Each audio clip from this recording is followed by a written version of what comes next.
இன்றைக்கி திங்கக்கிழமை, சனி ஞாயிறு வந்து லீவுனால கொஞ்சம் லேட்டாக எழுந்திரிக்கிறேன். அதே பழக்கம் எனக்கு திங்கக்கிழமையும் வந்துடுது. இன்றைக்கும் கொஞ்சம் லேட்டாக தான் இருந்துச்சு.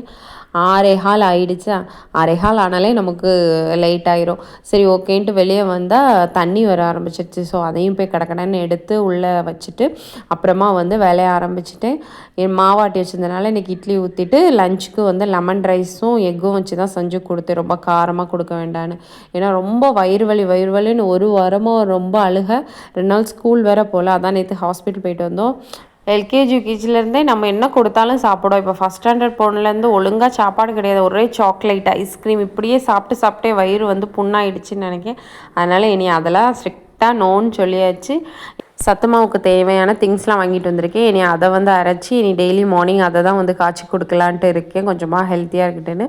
ரொம்பவே மெலிஞ்சு ஒரு மாதிரி ஆகிட்டா, நீங்களே பாருங்களேன். இப்போவும் பாருங்கள் ஜூஸ் குடிச்சிட்ருக்கா. இன்னொரு வீடியோவில் பார்க்குறேன்.